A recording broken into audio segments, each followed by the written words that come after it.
Alright guys, welcome to today's production of Jolie TV Global. It's your girl Jolie. How are you guys doing? Welcome to my live. Welcome everybody. Please, thank you so much. As you're showing up, please hit that love, hit it. Let me know that I'm not here by myself to discuss this important topic. Please hit that share it as much as you can. And please, I would like you guys to please join me on today's live. The number to call in is already on my first post. So call in, WhatsApp only. And if you have your comment, please leave it down there below.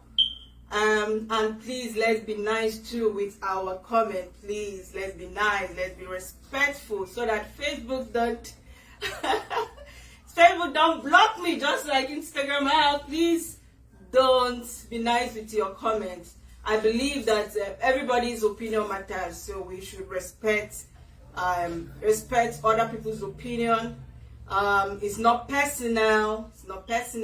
Somebody will ask, what are we discussing this day? What are we going to be discussing? It's simple. I just want us to throw a little light to Cora's obedience. Second to the last post she made yesterday, when she complained of her husband stealing $5,000 from her. And I'm not just going to look at that based on what Cora said, but I'm going to take a broader look at it, because that's a lot of problems that women face in marriage, especially when they're going through divorce. Finance has always been a big issue when a woman is the one bringing in the so-called bigger money. So how do we manage marriage and finance at the same time? Taking Cora's case as a case study. I'm not going to be here by myself as usual. I have a guest. Yes, I have Miss Faith Idime. She's a broadcaster, she's a journalist, and she's a content producer too. So I'm going to have her to speak through more light. She is well informed when it comes to journalism. So I'm bringing her in to give us a little bit of her professional advice to this topic. So I will call her in now, and I'll also wait for you to call in and make your contribution. Hi, Miss Faith, are you online? Hello. Hello, Jolie, I am live and I'm excited to be part of your show. Woo! I'm glad to have you too. This is my first time having you. I'm so honored.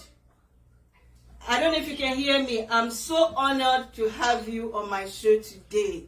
You are one person that I admire secretly. Well. Thank you very much. Maybe I've not said it, but I admire you so much.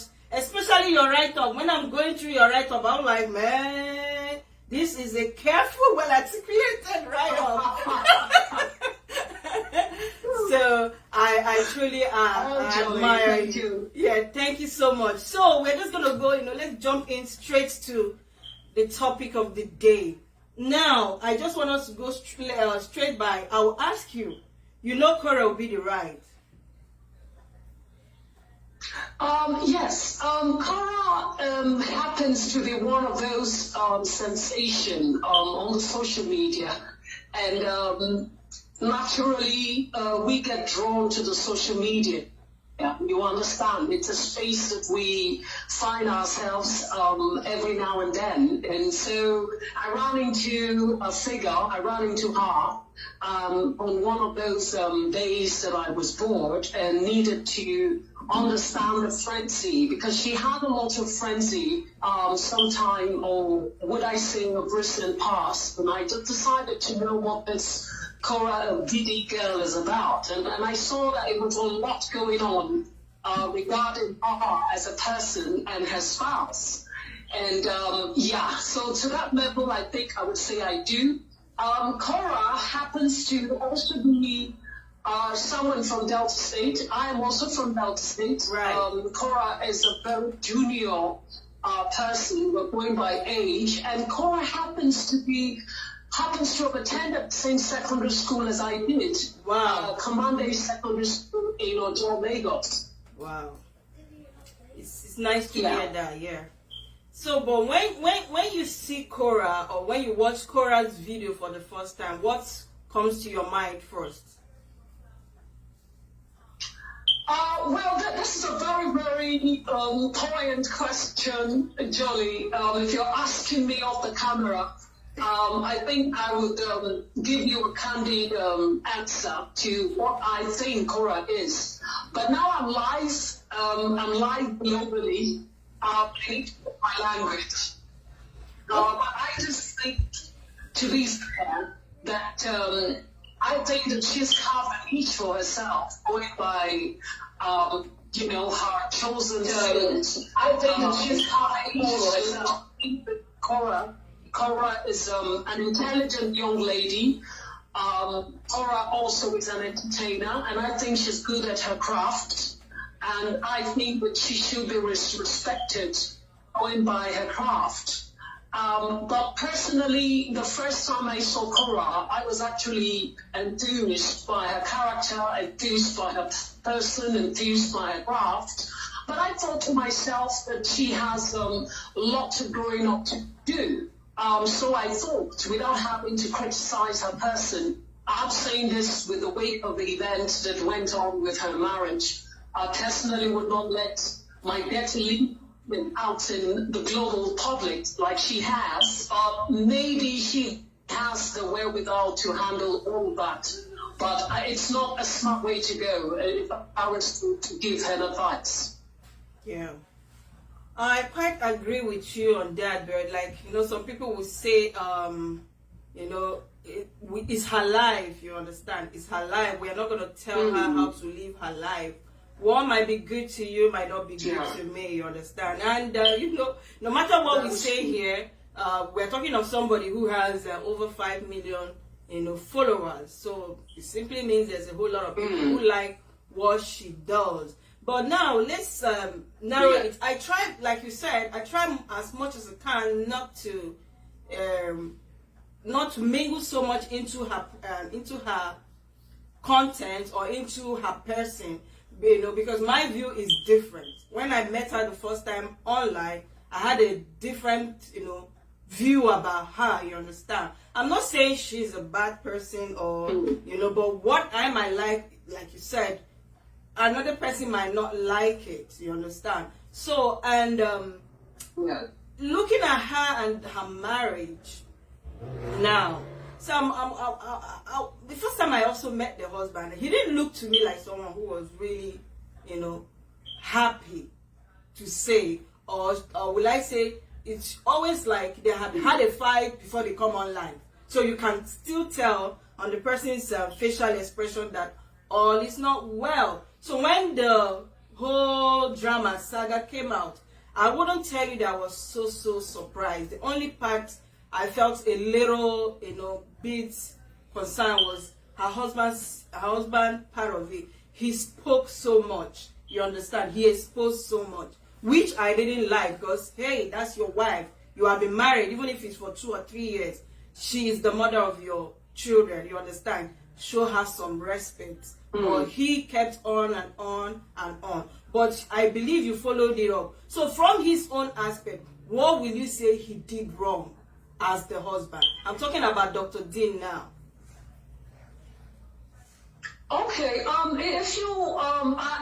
if we were to talk about the couple, are we talking about them as a general case study, or we're narrowing into them as a couple with respect to the problems that they're having? Yeah.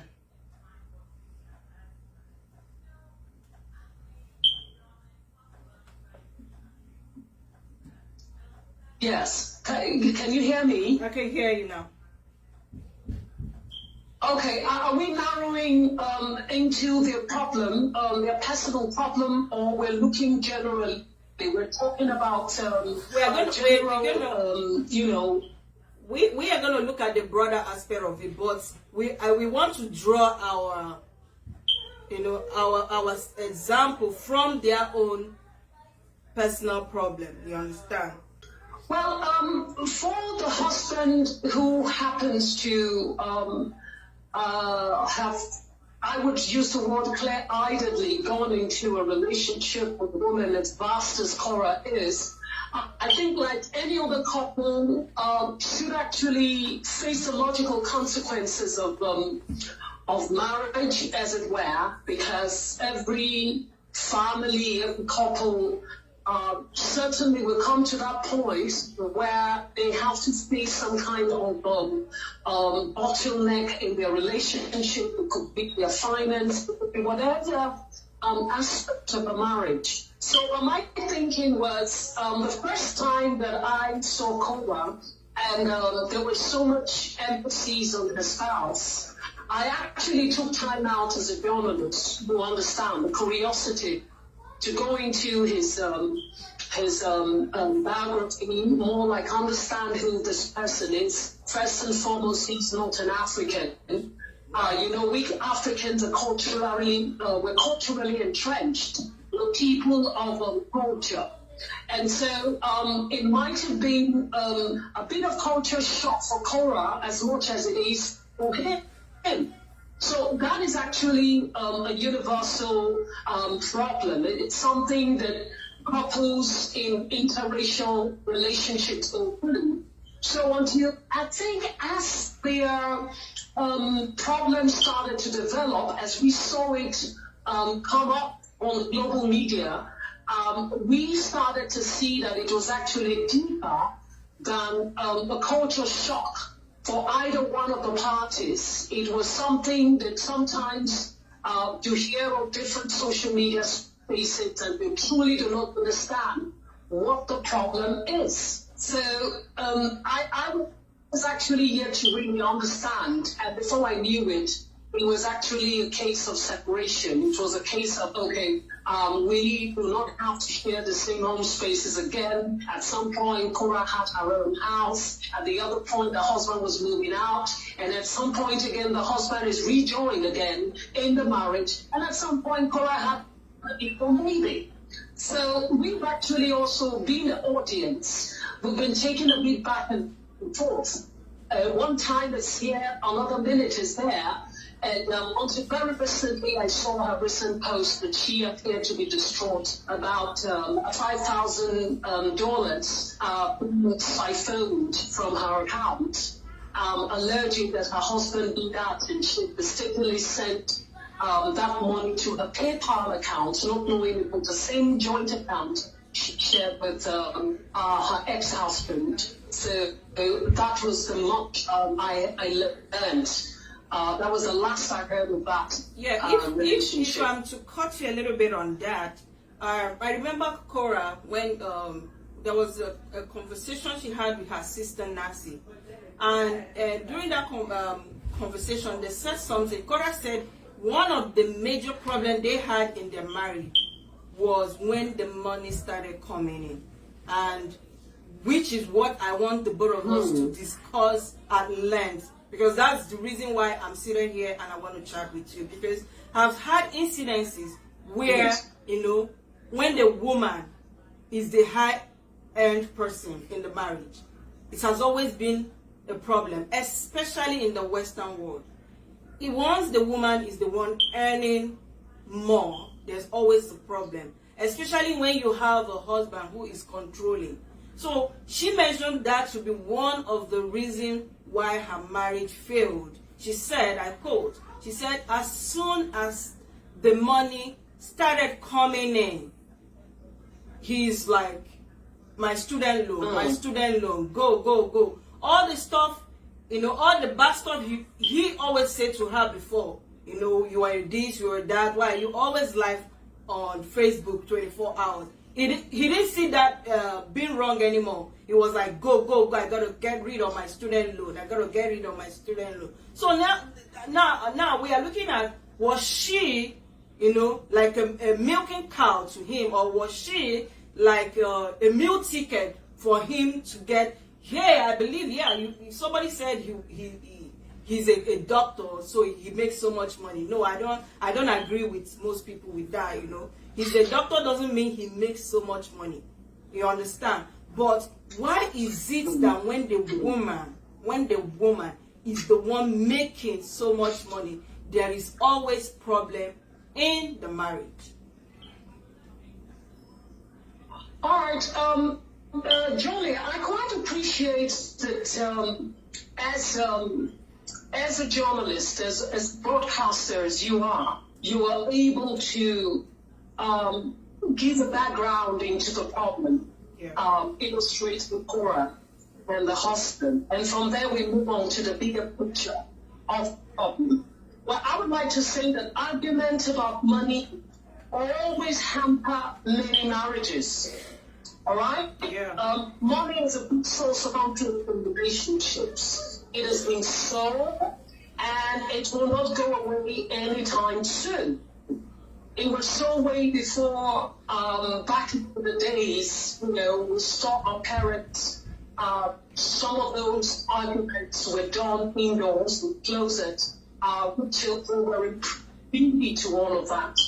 But times have actually changed. The couples come out to say, this and that is not comfortable by me. And they seek out to bring their problems out in the open. They go to court, they divorce themselves, and they get into a big fight, like we have seen in the 20th decade.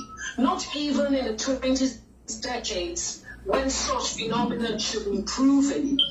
It's actually getting worse. That is what I think. The fact remains that it is not. It is not actually going to get. It's not going away anytime soon. And as we have seen from Cora and her husband, it actually reflects what goes on in homes, thousands and millions of homes. Yeah. And it is no wonder that financial problems are indeed a leading cause of divorce. And from finance, it is said that finances start even before the I do. Yes. Okay? The finance problem starts before the very marriage. So it is something that dates back. It dates before consummating the marriage, as it were. But that is if the couples are smart enough to see telltale signs. Now, for Cora, what I observed is that they may have been able to bottom a lot of the challenges. But if you observe, as the children started to come in, it started to escalate.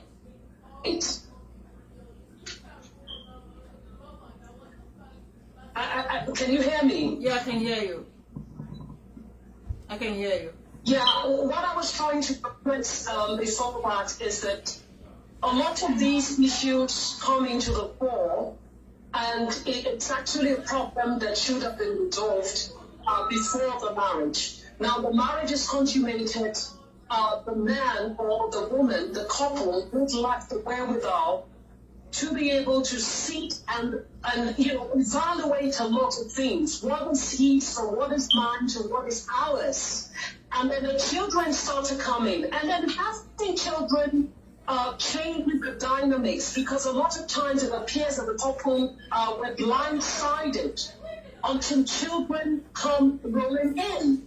Now, if couples aren't matured to communicate their expectations and ideas about how to financially raise the extras as they come in, then there is going to be a bigger problem.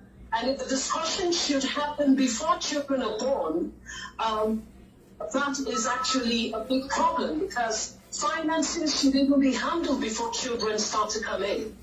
So what I observed with Cora and the husband is actually deep-seated.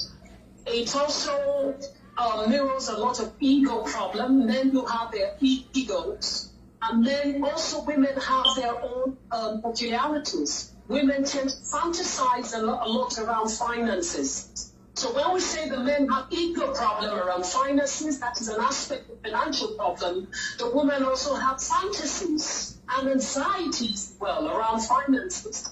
So all of these put together form a bigger problem of what I think the couple find to overwhelming, and that is why maybe we're unable to handle, and then the whole world gets to hear of it. Yeah, I agree with you. I agree with you on that. Miss Fancy, are you online? Nice to have you on today's program. Yeah, have you been listening? Okay, please, what's your contribution? Yeah, what's your contribution? Okay, first and foremost, marriage differs. What works for me may not work for other people. Marriage is a complicated, I would say, is the most complicated institution. If you say before all this escalated, I think some of my friends used to call Cora's husband zombie. I would say it's very obvious that Cora just said, hey guys, come, let us dance, move, that he wasn't doing it willingly as if Cora was forcing him to do what he was doing. And all of a sudden, we saw this man that doesn't talk too much. You don't even hear him talking in all of our videos. All he just does is public dance and they travel together and all of that. Looking like a very supportive husband that would follow his path to any length. And all of a sudden, everything unraveled.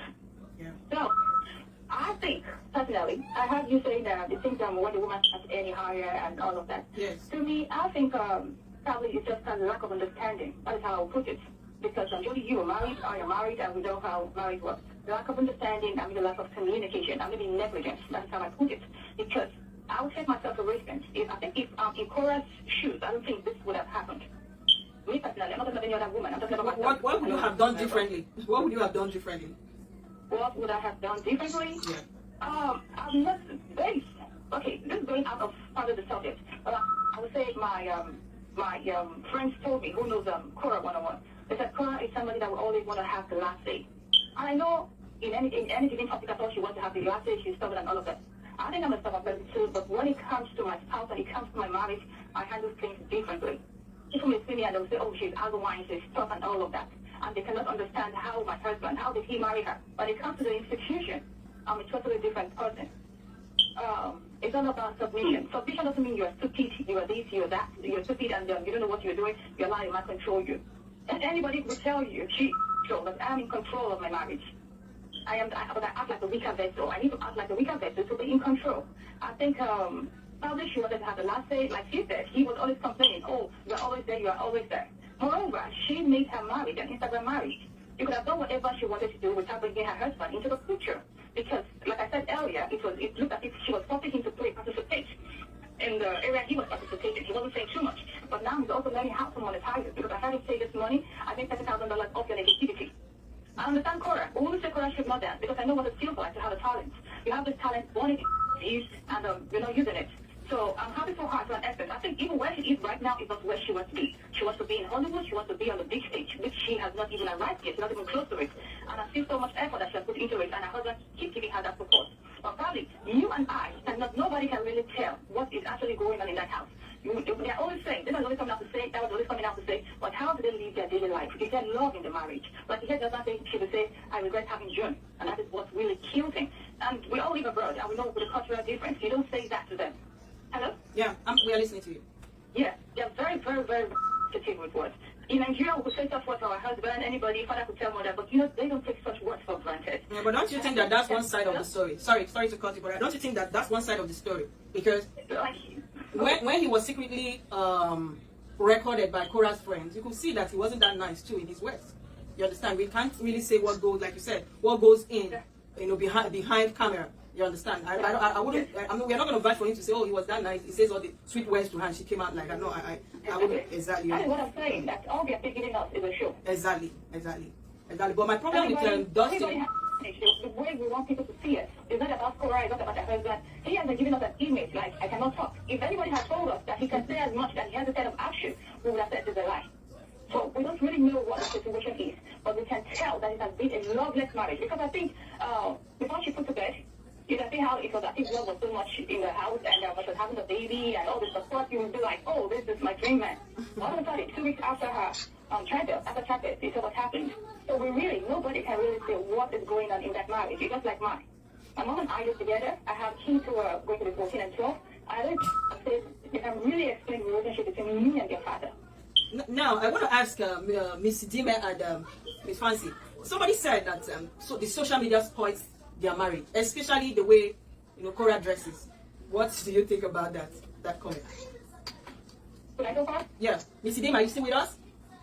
Hello? Yeah, I am here. I'm listening. I'm here. Okay. Okay, I don't think the way she dressed is for her marriage. I would not. I think she's just trying to, that is her own strategy. That is her own marketing strategy. Beyonce, Rihanna, Nicki Minaj, Cardi B, they do even worse than that. They do all of that. And when they are off stage, else.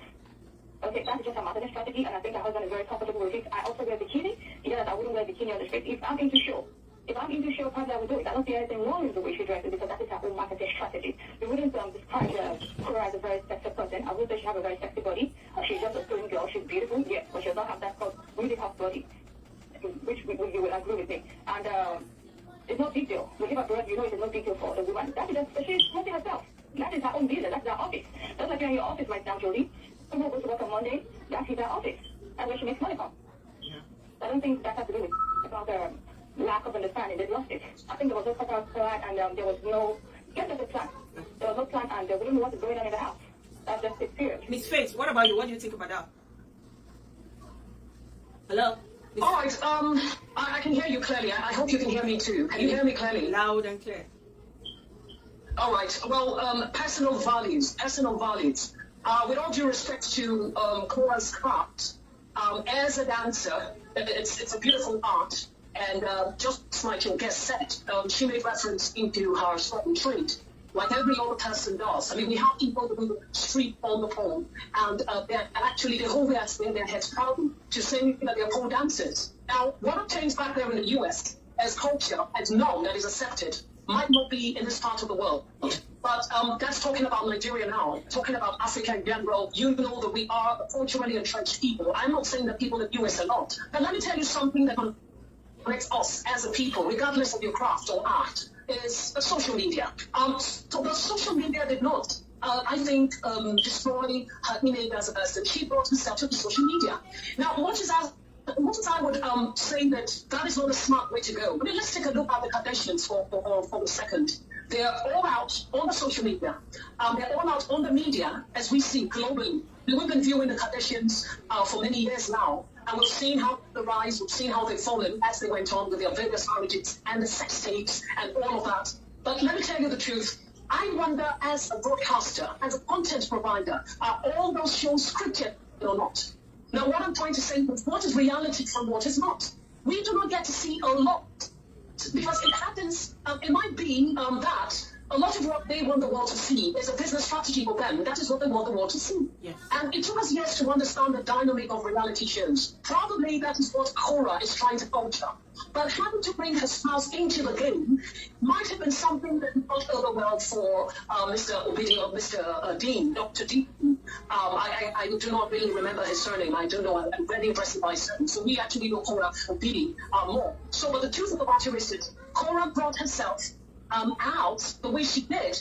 And then you made mention of her having a huge or a large following. Yeah.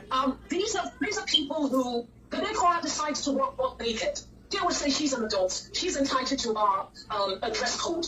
It's a world where if people decide to go into bestiality, they decide to do whatever it is they do, there'll be a population of people who would applaud them for their choices. So I think looking at the logical consequences or the other side of having to wash your dirty linen in public and bring yourself out there, I wanted to say, as you made reference to your guest, with all due respect to Jolie, there might be no basis for comparison, because even if your guest is the same age as Cora is, our values are different. And that was why I opened from the beginning personal values. You can get a 20-year-old that will not act the way Cora has.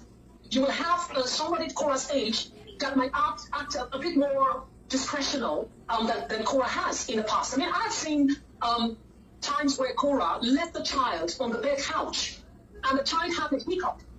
I don't know how many times reality show stars will do that. But Cora did that with reckless abandon.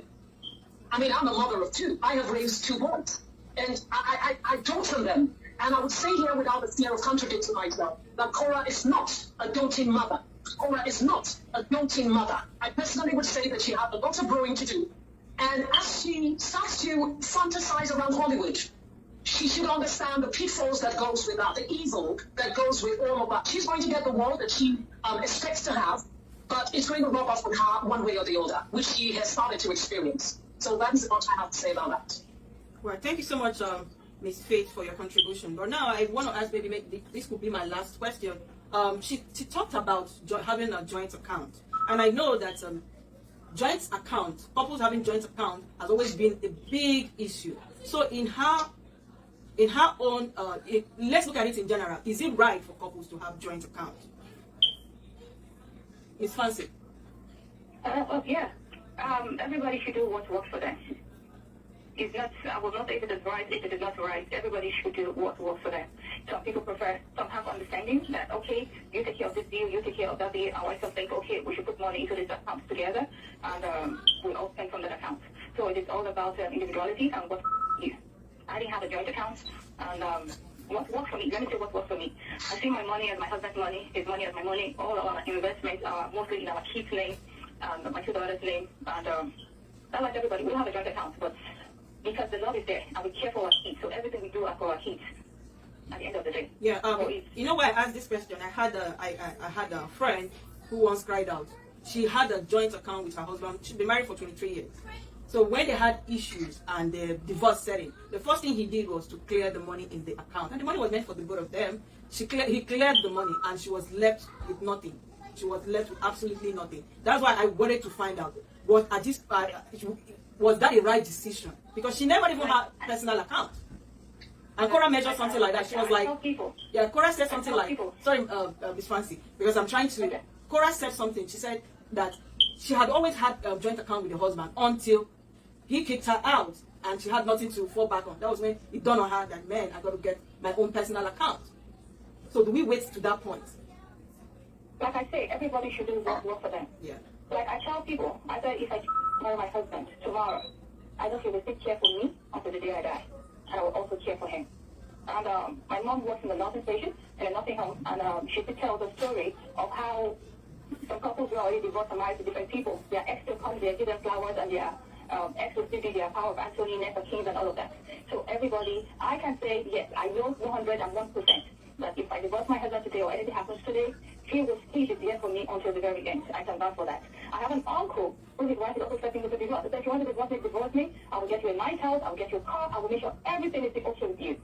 A man who is divorced from his wife with Ricky, and he still buys that vehicle because he believes his children will be the one. He's very rich. His children will be the ones to enjoy that vehicle. So everybody, you know your spouse, and you will know what works for you.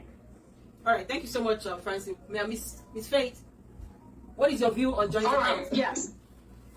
Okay. What I think with joint accounts is couples need to get a lot of education around it, and I would personally say, I think it has not much to do with love.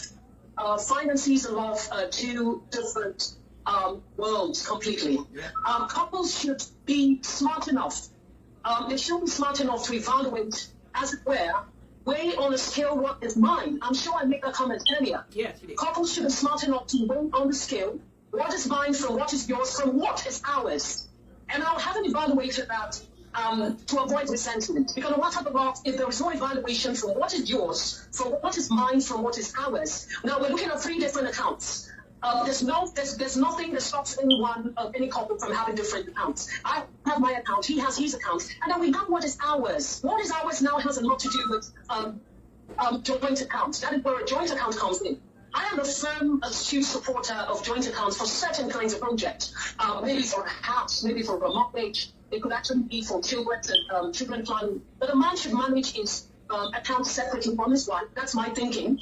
And yes, an extra for what is called contingencies. Because, I mean, let's put out the lovey-dovey aside. Anything can happen tomorrow. Yeah. From ranging to health to whatever it is. So there should be an evaluation for what is his, what is the woman's, and then what is ours. So all of these dynamics boils down to the personalities involved, so as to avoid what they call the drama of power, the drama of power players. We see it happening with Cora and her husband. And also, personality also relates to the man. If the man actually is a spendthrift, there is no need for a joint account. If the woman is also a spendthrift, it's dangerous to go into having to go into joint account, but that is going to lead to debt.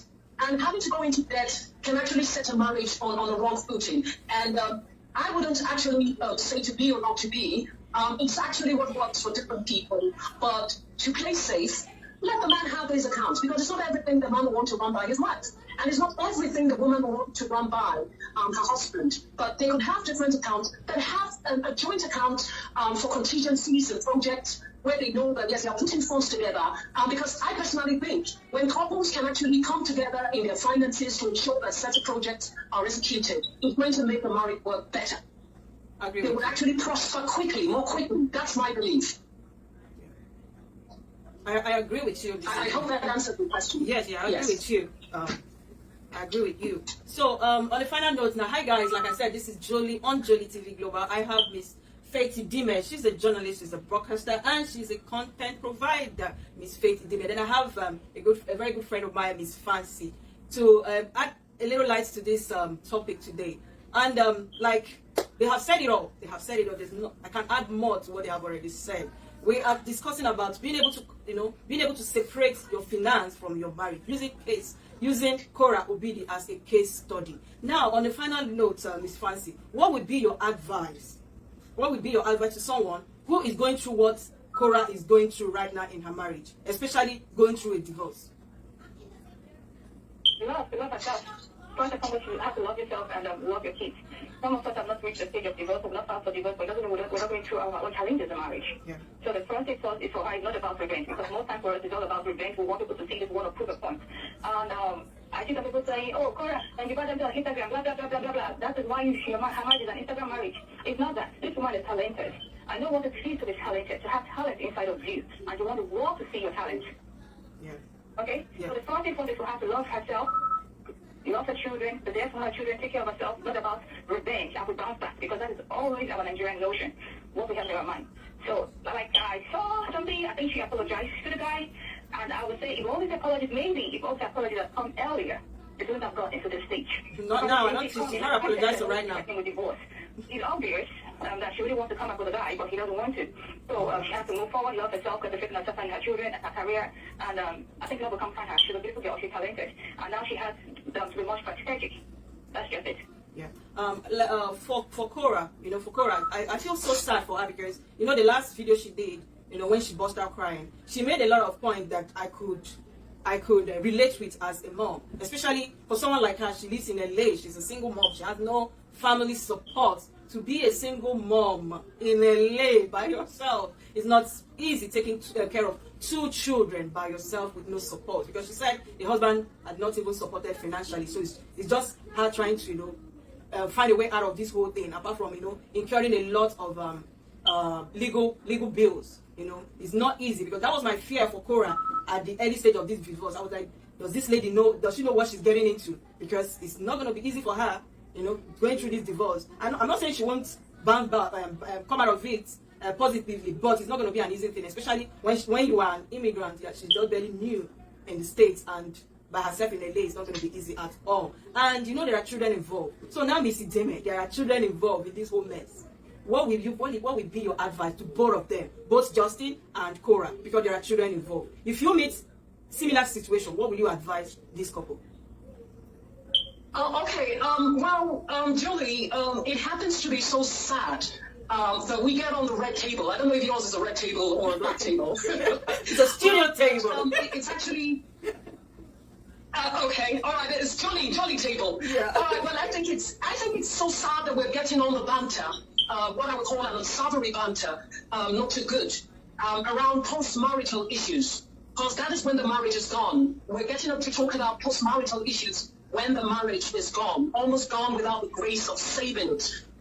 Yeah. Going by our case study, Cora and Dr. Bean. Now, couples owe each other, they owe each other, an honest, respectful conversation about each other's finances, each other's habits, each other's goals and anxieties. It's very, very important. I have been married before I lost my husband. So I have an idea what is expected pre-marriage. It's very, very, very important. I don't know how often we do that as a people hoping to settle into a marriage. These are conversations that we should learn to have before we consummate marriage. And it wouldn't happen during, from what I see, Cora and her husband, a lot of these started to come to fore at the actual time of marriage. We weren't there when they started to court each other. So, but from what I see going by their personalities, especially down to Cora, because Cora was accused of being a narcissist. And if that is so psychologically, it might actually reflect on somebody who would not want to start up a conversation, or maybe when she starts, she listens to herself alone and she wants to end that discussion on her own. But it's very, very important that the conversation is mutual. All right? Yeah. And the conversation has to be around respectfully and honestly around their finances, around their habits, around their goals and anxieties. It is very, very, very important. So that is all I have to say. Yeah, bearing in mind that there are kids involved. You know, when there are kids involved, we need to yes. be very careful with our decisions. There are kids involved, whether they like it or not, yes. they're going to be seeing each other because of the kids. You understand? So that's where we're going to end it today. Thank you so much, Miss Faith, for being with me today. I appreciate your presence. Thank you so much. Thank you so much, Miss Fancy. I appreciate you for having me on your show. I appreciate it. Thank you so much. I quite agree with everything both of you said. Thank you so much. Thank you, viewers, for watching. Yeah. Thank you so much for watching. Don't forget to share, don't forget to like, and don't forget to subscribe to Jolly TV Global. Leave your comment down there. Leave your observations. As I see you in my next production.